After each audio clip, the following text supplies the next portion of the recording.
Hello guys, welcome to RP academy. तो अभी हम यहाँ पर ग्लोबल फाइनेंशियल सेंटर्स पढ़ने वाले हैं।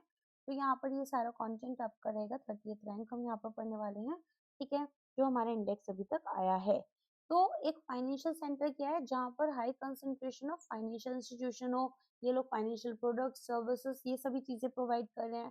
तो ये एक एरिया यहाँ पर एक सिटी हो सकता है, एक कंट्री हो सकता है, या फिर समवेयर लार्जर इससे हो सकता है। तो जो फाइनेंशियल सेंटर्स हैं वो बेस्ट कमर्शियल और कम्युनिकेशन इंफ्रास्ट्रक्चर प्रोवाइड करते हैं जब लोगों को ह्यूज वॉल्यूम में इंटरनेशनल डोमेस्टिक ट्रेडिंग ट्रांजेक्शन्स करने हैं। वर्ल्ड का मोस्ट इंपॉर्टेंट फाइनेंशियल सेंटर जो है उसमें आपके न्यूयॉर्क, लंदन, टोक्यो ये सब आते हैं। और रीजनल और नेशनल फाइनेंशियल सेंटर्स जो हैं वो यहाँ पर इंटरेक्ट कर रहे हैं विद द लीडिंग सेंटर्स और फंक्शन करेंगे एज अ बिजनेस लीडर। अब यहाँ पर ये ऑल्सो हमें लोकल एक्सेस प्रोवाइड कर रहे होते हैं। तो एक ऑफशोर फाइनेंशियल सेंटर जो है वो आपके लिए स्मॉलर लोअर टैक्स जुरिसडिक्शन होती है। अब इसके जो क्लाइंट्स होते हैं ना वो मेनली नॉन रेजिडेंट्स होते हैं, तो इनको हम ऑफशोर फाइनेंशियल सेंटर्स भी बोलते हैं। तो ऑफशोर फाइनेंशियल सेंटर्स जो होंगे उनके पास थोड़ी सी रेगुलेशंस स्ट्रिक्ट होती हैं। अब big 7 offshore financial centres Ireland, Hong Kong, Liberia, Singapore, Panama, Switzerland और लेबनान है। तो फाइनेंशियल सेंटर्स का क्या डेफिनेशन है? ये वो ज्योग्राफिकल लोकेशंस हैं जिसमें कि बैंक्स, उनके हेडक्वार्टर्स, ब्रांचेस, सब्सिडरीज कुछ भी हो सकते हैं और अदर फाइनेंशियल इंटरमीडियरीज आपके साथ में आते हैं। तो इनकी जो जनरल फंक्शंस है वो क्या है? सेविंग्स को बैलेंस करना, इन्वेस्टमेंट्स को बैलेंस करना, पैसे को सेवर से इन्वेस्टर्स की तरफ ट्रांसफर करना, एक मीडियम ऑफ एक्सचेंज की तरह एक्ट करना, इंटरस्पेटल स्टोर ऑफ वैल्यू प्रोवाइड करना, इम्प्रूव करना इंफॉर्मेशन कम्युनिकेशन टेक्नोलॉजी में। अब कुछ लोग आर्ग्यू करते हैं कि जो फाइनेंस है वो आपका कहीं भी लोकेट हो सकता है और जो कंप्यूटर्स हैं वो फंक्शंस परफॉर्म कर रहे हैं फाइनेंशियल सेंटर्स के और उनको ऑब्सोलीट बना देते हैं।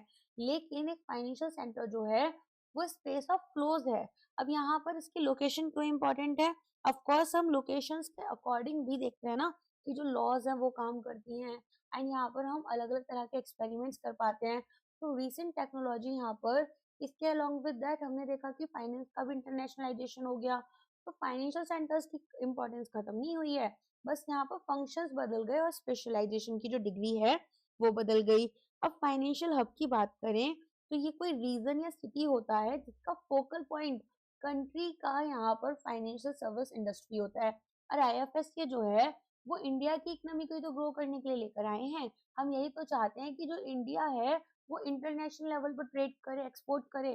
तो यहाँ पर हम होम देखते हैं टू मेजर फाइनेंशियल इंस्टीट्यूशंस जैसे stocks, markets and other financial companies and services. तो ये जो फाइनेंशियल सेंटर्स है ना वो आपके गवर्नमेंट जब कुछ सपोर्टिव रेगुलेशंस प्रोवाइड कर रही है, फंड्स प्रोवाइड कर रही है तभी आएंगे। तो यहाँ पर एक्सटर्नलिटीज जो हैं उसकी वजह से भी ये एग्जिस्ट करते हैं। तो यहाँ पर एक्सटर्नलिटीज क्या है कि हाई कंसंट्रेशन हो गया फाइनेंशियल कंपनीज का किसी स्पेसिफिक लोकेशन में, तो एरिया जो है वो एक फाइनेंशियल हब बन गया। और अपने आप से बनने से यहाँ पर क्या हुआ, कंसंट्रेशन जो है उसमें अब ज्यादा फाइनेंशियल कंपनीज की है। तो यहाँ पर ग्रोथ भी आप देखेंगे कि स्नोबेल्ड रहेगी। फेमस फाइनेंशियल हब्स जो हैं जैसे वॉल स्ट्रीट न्यूयॉर्क सिटी में है ना, इसके अलावा द सिटी इन लंदन में है, सेंट्रल हांगकांग में है, मरूनोची आपका टोक्यो में है। तो एक फाइनेंशियल हब यहाँ पर एक फाइनेंशियल सेंटर भी कहलाया जाता है इंटरनेशनल मॉनेटरी फंड के थ्रू, जिसमें कि ये बोलते हैं कि कोई एक सिटी या रीजन जहाँ पर लार्ज नंबर और एक variety of financial services institution headquartered हैं। तो मेजर फाइनेंशियल सेंटर्स में आपके पास में business environment, financial market infrastructure, regulation, availability, workforce की कनेक्टिविटी, क्रिटिकल मास ये देखने के लिए मिलता है। फाइनेंशियल हायरार्की में फाइनेंशियल सेंटर्स जो है वो पार्ट है हायरार्कियल ऑर्गेनाइजेशन के फाइनेंस, कम्युनिकेशन एंड मैनेजमेंट। तो ये जो है आपके लिए एक स्पेशल हायरार्की बनाएंगे जिसमें regional centres, national centres, international centres आते हैं। और नॉर्थ अमेरिका जो है वो एक एग्जांपल देता है इस हायरार्की का। तो कलगारी जो है वो एक रीजनल फाइनेंशियल सेंटर है, शिकागो और टोरंटो आपका नेशनल सेंटर हो गए, न्यूयॉर्क सिटी आपका एक इंटरनेशनल सेंटर हो गया। ठीक है, इंटरनेशनल फाइनेंशियल सेंटर्स जो होते हैं अगर वो हमें बनने हैं तो यहाँ पर 5 बैंकिंग एक्टिविटीज जो हैं उनका कंसंट्रेशन होना चाहिए।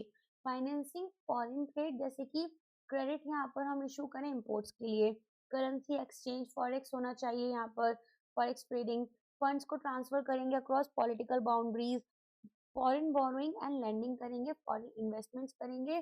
तो न्यूयॉर्क सिटी जो है वो एक एग्जांपल है इंटरनेशनल फाइनेंशियल सेंटर का, जबकि जो बॉस्टन है वो यहाँ पर एक सिग्निफिकेंट कंसंट्रेशन सभी पांचों एक्टिविटीज का नहीं रखता।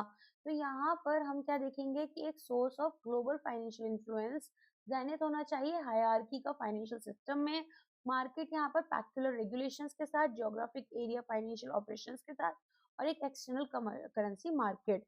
इंटरनेशनल फाइनेंशियल सेंटर्स जो हैं वो यहाँ पर कैसे कैरेक्टराइज्ड होंगे, एक सिटी जो कि फैसिलिटेट करे डोमेस्टिक कैपिटल फ्लो को टू द आउटसाइड वर्ल्ड, एक सिटी जहां पर इसकी लोकेशन और फैसिलिटीज की वजह से ये फॉरेन लैंडिंग ट्रेडिंग सेंटर बन जाती है फॉरेन करेंसीज का, एक जगह जहां पर इसके फेवरेबल टैक्स लॉज और बैंकिंग रेगुलेशन जो हैं वो एक हेवन बन जाते हैं फॉरेन लैंडिंग और बोरोइंग का। तो यहाँ पर हेवन मतलब नॉट द हेवन स्वर्ग वाला हेवन नहीं है, अ प्लेस जहाँ पर ये सारी चीजें एक्टिविटीज हो रही हैं। तो Bahamas, semen islands and channel islands, इनको हम ऑफशोर फाइनेंशियल सेंटर्स बोलते हैं।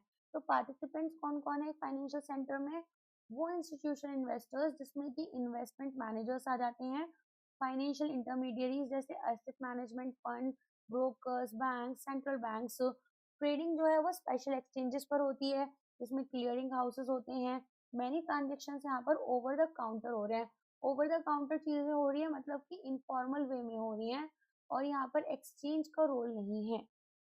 कंपनीज ऑपरेट कर रही है फाइनेंशियल सेंटर्स में, तो एक wide range of financial advisory services यहाँ पर प्रोवाइड करती हैं जो कि आपके मर्जर्स एंड एक्विजिशन से रिलेटेड है। तो मर्जर्स एंड एक्विजिशन जो हैं वो यहाँ पर आपके, इसके अलावा और क्या क्या ऑफर कर रहे हैं, मर्जर्स एंड एक्विजिशन पता है ना, कंपनीज आपस में मर्ज हो जाती हैं, एक कंपनी दूसरी कंपनी को एक्वायर कर लेती है।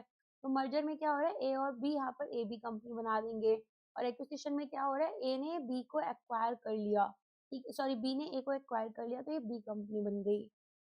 ऑफशोर फाइनेंशियल सेंटर्स, जहां पर bulk of financial sector activity जो हो रही है वो ऑफशोर है on both sides of the balance sheet. तो यहाँ पर काउंटर पार्टीज जो है मेजोरिटी फाइनेंशियल इंस्टीट्यूशन और लाइबिलिटीज की, वो एसेट्स और लाइबिलिटीज जो है वो मेजरली यहाँ पर नॉन रेजिडेंट से आए हुए हैं और ट्रांजेक्शन्स कहीं और इनिशिएट हुए थे। मेजोरिटी ऑफ इंस्टीट्यूशंस में यहाँ पर ये कंट्रोल्ड होते हैं बाय नॉन रेजिडेंट्स। तो ओएफसीज यहाँ पर ऑफशोर फाइनेंशियल सेंटर्स जो हैं यूजुअली हम उनको कैसे रेफर करते हैं, वो ज्यूरिसडिक्शंस जहाँ पर relatively large number of financial institutions हैं जो कि प्राइमरली एंगेज होते हैं बिजनेसेस और नॉन रेजिडेंट्स के साथ में। यहाँ पर फाइनेंशियल सिस्टम्स के पास external assets liabilities out of proportion चली जाती हैं टू डोमेस्टिक फाइनेंशियल इंटरमीडिएशन, और फाइनेंस करते हैं हम डोमेस्टिक इकोनॉमीज को। मोर पॉपुलरली यहाँ पर जो हमारे पास में लो से जीरो टैक्सेशन देखा जाएगा, मॉडरेट या लाइट फाइनेंशियल रेगुलेशन देखी जाती है, बैंकिंग सीक्रेसी और एनोनिमिटी देखी जाती है। तो चार टाइप ऑफ ओएफसीज कौन कौन से हैं, primary, booking, funding and collection centres. OFCs अगर आपके प्राइमरी सेंटर हैं तो ये ऑफशोर फाइनेंशियल सेंटर की तरह ही मोस्ट डेवलप्ड रहेंगे, जिसमें कि एक डोमिनेंट इंटरमीडियरी रोल जो है ये यहाँ पर प्ले करते हैं, हब बन जाते हैं इंटरनेशनल बैंकिंग और फाइनेंस का मार्केट एरिया में। ओएफसीज अगर बुकिंग सेंटर हैं तो यहाँ पर जो आउटसाइड फंड्स है उनको चैनलाइज कर रहे हैं, ठीक है, तो इंटरमीडिएशन यहाँ पर हो रहा है नॉन रेजिडेंट्स का, अवेलेबल कर रहे हैं वो प्लेटफॉर्म जहाँ पर की फंड्स को अवेल किया जा सकता है या लैंडिंग की जा सकती है। तो यहाँ पर बेसिक रिक्वायरमेंट्स हम फाइनेंशियल इंफ्रास्ट्रक्चर की मीट करेंगे, और जो मेन ड्राइंग कार्ड्स हैं वो क्या है, हाईली फेवरेबल टैक्स सिस्टम, जैसे बहामास का यहाँ पे सेमन आइलैंड्स का है। फंडिंग सेंटर्स में यहाँ पर आउटसाइड ऑफशोर फंड्स जो है उनको लोकल एरियाज में लेकर आते हैं जैसे पनामा और सिंगापुर। ओएफसी फंडिंग सेंटर्स में आपके पास में आउटसाइड ऑफशोर फंड्स को हम लोकल एरियाज में लेकर जाते हैं चैनलाइज करने के लिए, जैसे पनामा और सिंगापुर में, ठीक है। होस्ट सेंटर्स में आपके पास क्या आ जाएगा, ये भी हमने रिपीट कर लिया है। होस्ट सेंटर्स में आपके पास में बेसिकली फाइनेंस सेंटर जो है वो होस्ट सेंटर की तरह काम करेगा, large number of foreign financial institutions अलग अलग कंट्रीज से आएंगे और अपने फाइनेंशियल इंफ्रास्ट्रक्चर को इम्प्रूव कर लेंगे। तो जो होस्ट सेंटर है वो एक आइसोलेटेड कैटेगरी नहीं है, ओवरलैप कर रहा है अलग अलग कैटेगरीज के साथ में, जैसे न्यूयॉर्क सिटी वाला हमने एग्जांपल देखा। तो रीजनल, नेशनल, इंटरनेशनल सेंटर्स यहाँ पर आपके होस्ट सेंटर्स बन जाते हैं। तो यहाँ पर जो यूजेस हैं ऑफशोर फाइनेंशियल सेंटर्स के, तो एक मल्टीनेशनल कॉर्पोरेशन एमएनसी कंपनी जिसने ऑफशोर बैंक यहाँ पर सेटअप करा ताकि फॉरेन एक्सचेंज ऑपरेशंस को हैंडल करें इसके लिए और फैसिलिटेट करें फाइनेंसिंग। तो मेरे लिए मेरी ही कंपनी को अगर फंड्स वगैरह चाहिए फॉरेन एक्सचेंज ट्रेड्स वगैरह कराने हैं, तो ये जो कंपनी है, ये जो बैंकिंग यूनिट मैंने सेटअप किया, ये हेल्प करेगी। तो एक ऑनशोर बैंक जो है वो होली ओन सब्सिडरी यहाँ पर एक ओएफसी में खोलेगा, offshore fund administration services provide करेगा। ओनर जो है रेगुलेटेड ऑनशोर बैंक के, ये एक पैरेलल बैंक ओएफसी में यहाँ पर बना लेते हैं। तो जो अट्रैक्शन है ओएफसी का, उसमें क्या क्या होगा कि कोई भी कैपिटल टैक्स नहीं है, ठीक है। डिविडेंड्स यहाँ पर जो आपने होल्ड कर कर रखे हैं या इंटरेस्ट, उन पर कोई टैक्स नहीं लगेगा। ट्रांसफर्स के ऊपर टैक्स नहीं लगेगा, कॉर्पोरेशन टैक्स नहीं लगेगा, कैपिटल गेन टैक्स नहीं लगेगा, एक्सचेंज कंट्रोल्स नहीं रहेंगे, light regulation, supervision, less stringent reporting requirements और लेस स्ट्रिंजेंट ट्रेडिंग रिस्ट्रिक्शंस रहेंगे। ऑफशोर कॉर्पोरेशन या फिर इंटरनेशनल बिजनेस कॉर्पोरेशंस में, इंटरनेशनल बिजनेस कॉर्पोरेशंस क्या हैं? ये आपके यहाँ पर लिमिटेड लाइबिलिटी व्हीकल्स हैं जिनको रजिस्टर किया गया था किसी भी ओएफसी में, ठीक है। और हम इनको क्यों यूज कर रहे हैं? ताकि यहाँ पर ओन करें और ऑपरेट करें बिजनेसेस को, शेयर्स को इशू करें, बॉन्ड्स को इशू करें, कैपिटल रेज करें एंड यहाँ पर कॉम्प्लेक्स फाइनेंशियल स्ट्रक्चर्स को क्रिएट करेंगे, जो कि यहाँ पर एक डायरेक्टर के साथ में ही आपका एक इंटरनेशनल बिजनेस कॉर्पोरेशन रहेगा। अब जो रेजिडेंट्स हैं ओएफसी होस्ट कंट्री के, वो नॉमिनी डायरेक्टर्स की तरह काम कर कर अपनी आइडेंटिटी को कंसील कर लेते हैं, मतलब ट्रू कंपनी डायरेक्टर, ठीक है। अब कुछ ओएफसीज यहाँ पर क्या करते हैं, शेयर सर्टिफिकेट्स भी अपने पास रखते हैं। तो ओएफसीज रजिस्टर्ड शेयर सर्टिफिकेट्स ये सब यूज करेंगे, कोई पब्लिक रजिस्ट्री नहीं होगी शेयर होल्डर्स की। तो यहाँ पर जो कॉस्ट है हमारे इंटरनेशनल बैंकिंग सेंटर्स को सेटअप करने की, वो बहुत ही कम होती है। इंश्योरेंस कंपनीज आप लगा सकते हैं, तो यहाँ पर रिस्क को मैनेज किया जाएगा, मिनिमाइज किया जाएगा टैक्स को। तो यहाँ पर हम क्या करेंगे, एक सब्सिडरी ओएफसी में खोलेंगे ताकि री इंश्योर करें सर्टेन रिस्क को जो कि पेरेंट कंपनी ने यहाँ पर लिया है, और overall reserve and capital requirements को यहाँ पर रिड्यूस कर देंगे, ठीक है। तो यहाँ पर ओएफसी जो है वो फेवरेबल इनकम लेकर आता है, विद होल्डिंग यहाँ पर कैपिटल टैक्स रिजीम, लो या वीकली एनफोर्सेड एक्चुअल रिजर्व रिक्वायरमेंट्स या कैपिटल स्टैंडर्ड्स, इन सब से हमें यहाँ पर बचा लगता है। बेसिकली हमारे पास यहाँ पर फायदे ही फायदे हो जाते हैं। स्पेशल पर्पस व्हीकल में क्या होगा कि यहाँ पर हम इंगेज करेंगे फाइनेंशियल एक्टिविटीज में ज़्यादा फेवरेबल टैक्स एनवायरनमेंट में। तो एक ऑनशोर कॉर्पोरेशन जो है वो एक आईबीसी को स्टैब्लिश करता है किसी भी ऑफशोर में, ताकि यहाँ पर स्पेसिफिक एक्टिविटीज को मैनेज करें। तो अगर हमने issue backed asset backed securities को यहाँ पर लेकर आए, तो वो मोस्ट फ्रिक्वेंटली साइटेड होती एक्टिविटीज होती हैं एसपीवीज की। ऑनशोर कॉर्पोरेशन यहाँ पर एक सेट ऑफ एसेट्स हमारे ऑफशोर एसपीवीज को प्रोवाइड करता है। तो एसपीवीज जो है वो एक वैरायटी ऑफ सिक्योरिटीज इन्वेस्टर्स को देती हैं based on the underlying asset. अब एसपीवी जो है वो यहाँ पर क्या कर रहा है, ऑनशोर पेरेंट को बेनिफिट्स प्रोवाइड करता है फेवरेबल टैक्स ट्रीटमेंट से। फाइनेंशियल इंस्टीट्यूशंस यहाँ पर यूज करेंगे एसपीवीज को, एडवांटेज लेंगे लेस रिस्ट्रिक्टिव रेगुलेशंस की उनकी एक्टिविटीज पर। बैंक्स यहाँ पर यूज कर टीयर 1 कैपिटल रेज करते हैं लोअर टैक्स एनवायरमेंट्स में। ओएफसीज के स्पेशल पर्पस व्हीकल्स जो हैं वो यहाँ पर अगर नॉन बैंकिंग फाइनेंशियल इंस्टीट्यूशंस लेकर आएंगे तो ज्यादा लिबरल नेटिंग रूल्स इनको मिल जाते हैं। एनबीएफसीज पर थोड़े ज्यादा स्ट्रिक्ट रूल्स होते हैं, लेकिन अगर आप इनको ऑफशोर सेंटर्स में लेकर आओगे तो ये रेगुलेशंस आपकी कम हो जाती हैं। टैक्स प्लानिंग की बात करें तो जो वेल्दी इंडिविजुअल्स हैं उनको यहाँ पर फेवरेबल टैक्स एनवायरनमेंट मिला और टैक्स फ्रीटीज मिल जाती हैं, तो ये यहाँ पर ज़्यादा क्या कर रहे हैं, बेसिकली इन्वॉल्व होते हैं, या तो उनकी ऑफशोर कंपनीज या ट्रस्ट या फाउंडेशन यहाँ देखने के लिए मिलते हैं। तो यहाँ पर लीगली ये डिफेंसिबल है, हम कॉम्प्लेक्सिटी और एम्बिग्यूटी के ऊपर रिलाई करते हैं। तो अलग अलग टाइप ऑफ इंटरेस्ट यहाँ पर अगर क्लाइंट कंट्री में अवेलेबल नहीं है तो ये और फेवरेबल हो गया। मल्टीनेशनल कंपनीज यहाँ पर एक्टिविटीज को राउट कर रही है लो टैक्स ओएफसीज के थ्रू, ताकि अपनी जो टोटल टैक्स बिल है उनको मिनिमाइज करें थ्रू ट्रांसफर प्राइसिंग। और गुड्स जो है वो यहाँ पर आपकी ऑनशोर हो जाती है, और इनवॉइसेस जो हैं वो इशू करते हैं ऑफशोर्स बाय ऑयल एंड ऑफ की आईबीसी ओन्ड मल्टीनेशनल्स, ठीक है। Tax evasion and money laundering, तो कुछ ऐसे इंडिविजुअल्स एंटरप्राइजेस भी होते हैं जो कि बैंकिंग सिक्योरिटी के ऊपर काम कर रहे हैं, तो यहाँ पर अपने एसेट्स को डिक्लेयर नहीं करना चाहते हैं, इनकम को, तो वो भी, जैसे हमने पनामा में ऐसा बहुत देखा है, तो वो मनी जो उन्होंने गेन किया है लीगल ट्रांजेक्शन से उसको इधर ले जाएंगे। एसेट मैनेजमेंट एंड प्रोटेक्शन, तो वेल्थी इंडिविजुअल्स या एंटरप्राइजेस जो हैं विद वीक इकोनॉमीज या फ्रेजाइल बैंकिंग सिस्टम, वो अपने एसेट्स को ओवरसीज रखते हैं ताकि उनको कोलैप्स से बचा पाएं अपनी डोमेस्टिक करेंसीज के कोलैप्स की वजह से। तो ये यहाँ पर कॉन्फिडेंशियलिटी ले लेते हैं कि भाई अगर हमने कोई ओएफसी अकाउंट खोला है तो इसके बारे में किसी को नहीं पता चलेगा।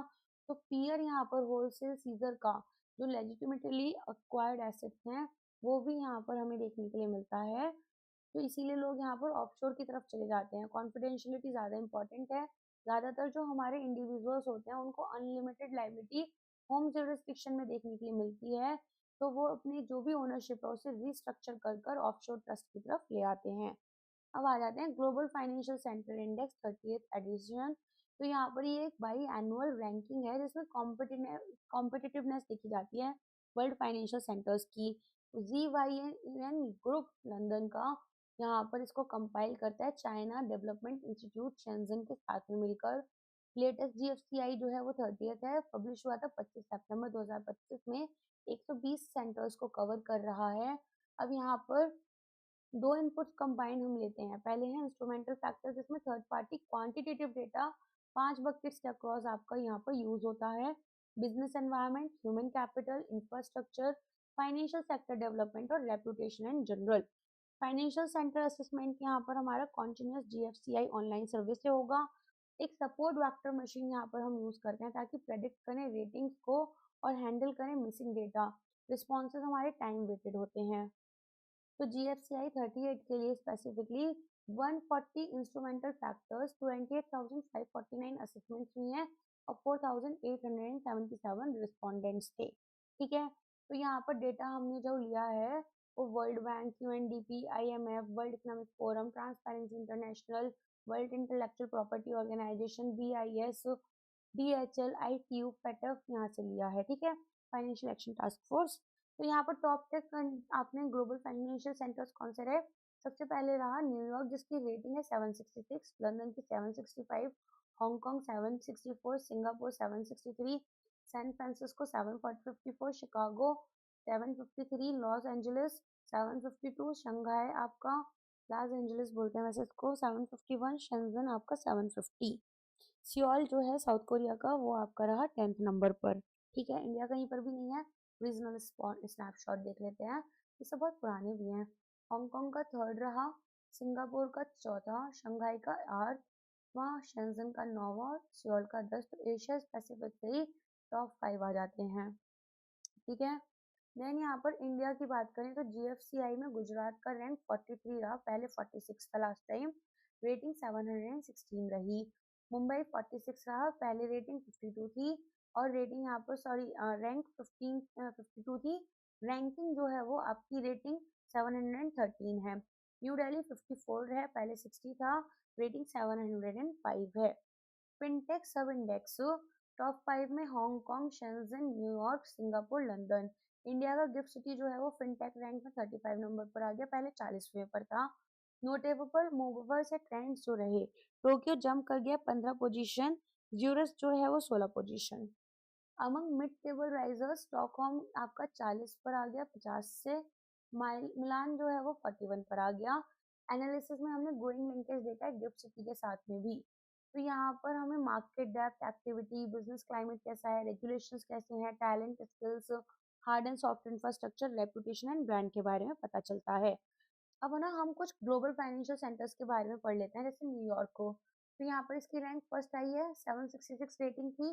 पोजीशन यहाँ पर वर्ल्ड का टॉप फाइनेंशियल सेंटर है, powered by New York stock exchange, major global bank institutions. Debtor था ये यहाँ पर पहले, अब क्रेडिटर बन गया nation post world war first. US का आपको पता ही है। तो स्ट्रॉन्ग इकोसिस्टम है, deep capital markets, institution investors, robust regulatory system, global corporate headquarters. फिर आता है लंदन, मेजर हब है ये फॉरेन एक्सचेंज मार्केट्स के लिए, इंटरनेशनल बैंकिंग के लिए, बॉन्ड मार्केट्स और इंश्योरेंस। कंटिन्यू कर रहे हैं strong competitiveness despite Brexit concerns. Infrastructure, London stock exchange, global Boolean trading hub, corporate service ecosystem. Hong Kong China critical bridge बना रहा है ग्लोबल इन्वेस्टर्स और चाइना के बीच में। Capital market, banking, fund management, Hong Kong stock exchange, ये सब strength हैं। Tax regime काफ़ी कॉम्पिटिटिव है, ईस्ट वेस्ट लोकेशन एडवांटेज मिल जाती है। यहाँ पर गवर्नेंस एंड रेगुलेटरी शिफ्ट काफ़ी अच्छा देखा गया। सिंगापुर फोर्थ रैंक आपका रैंक पर है और जो स्कोरिंग है वो आपकी 763 है। पॉलिटिकली स्टेबल, हाईली एफिशिएंट है, वेल्थ मैनेजमेंट अच्छा कर रहा है, इंश्योरेंस और capital markets south east Asia के लिए एक हमारा गेटवे बन जाता है और एमर्जिंग एशियन इकोनॉमीज के लिए अट्रैक्ट करेंगे ग्लोबल इन्वेस्टर्स को due to diversified economic strength. तो सैन फ्रांसिस्को लीडिंग सेंटर है फिनटेक के लिए, venture capital, innovation driven finance, home है ग्लोबल टेक जायंट्स के लिए, फाइनेंशियल इंस्टीट्यूशंस के लिए, strong VC, startup infrastructure, high operation and living cost है, लेकिन इनोवेशन इकोसिस्टम हमारा अनमैच्ड है। शिकागो की बात करें तो मेजर ग्लोबल हब है फ्यूचर्स के लिए, डेरिवेटिव्स के लिए, कमोडिटी फाइनेंस के लिए, स्ट्रॉन्ग टैलेंट पूल है, रेगुलेटरी इंफ्रास्ट्रक्चर है, सेंट्रल यूएस लोकेशन है, डोमेस्टिक और इंटरनेशनल ट्रेड एंड फाइनेंस को एड कर रहे हैं। लॉस एंजलिस में यहाँ पर रैंक आपकी 7th है, रेटिंग 752 है। ग्रोइंग फाइनेंशियल हब जिसमें की प्रेजेंस है यहाँ पर media, finance, real estate, finance and tech में है। एक्सपेंड करेंगे fintech and alternative lending ecosystem. Historically यहाँ पर ये बैंकिंग हब नहीं है जैसे कि like New York city, but gain कर रहा है मोमेंटम। शंघाई की बात करें तो यहाँ पर होम है ये शंघाई स्टॉक एक्सचेंज का। सेंट्रल है to China's RMB globalisation and capital market reforms, develop कर रहे हैं in terms of capital convertibility and regulatory transparency. Shenzhen China का रैंक कर रहा है 9th, रेटिंग है 750। तो act driven financial ecosystem, headquarter है मेजर टेक कॉन्ग्लोमरेट्स के लिए, स्ट्रॉन्ग इनोवेशन फिनटेक अडॉप्शन है including digital currency pilots, growing global connectivity and financial integration. Seoul south Korea का 10th है, रेटिंग यहाँ पर 749 है, strong presence finance technology global trade में है, regulatory modernisation, fintech development, global capital flow integration, consistent upward trajectory. ठीक है, Beijing जो है वो अब टॉप 10 से बाहर आकर 22 पर रैंक पर आ गया है। टॉप रैंकिंग्स के बीच में जो मार्जिन है वो केवल 3 पॉइंट की हम देखेंगे, रैंक 1 से रैंक 4 के बीच में। काफी सारे सेंटर्स की जो रैंक है वो इम्प्रूव हुई है, रेटिंग्स इम्प्रूव हुई है, लेकिन जो रैंक्स है वो थोड़ी नीचे हो सकती हैं। फोकस यहाँ पर regulatory certainty, infrastructure, fintech and global connectivity की तरफ गया है ओवर योर मार्केट साइज। ठीक है, तो यहाँ पर इसी के साथ में ग्लोबल फाइनेंशियल सेंटर्स का लेटेस्ट इंडेक्स आपका मैंने कवर कर दिया है इस आपके 2025 एग्जाम के लिए। अगर आप ये वीडियो सेम 2026 में देखोगे तो फिर यहाँ पर ऑफ कोर्स उस टाइम तक दूसरा इंडेक्स आ जाएगा। ठीक है, एक महीने में 2 बार, सॉरी, एक साल में 2 बार आते हैं ये। चलिए, इस वीडियो के लिए बस इतना ही है। Thank you so much. Video को प्लीज़ लाइक कर देना। ठीक है, बाकी अभी के लिए पढ़ाई कर लो एग्जाम पास में, और कुछ नहीं। चलो ठीक है, मिलते हैं अपने नेक्स्ट वीडियो में। Thank you so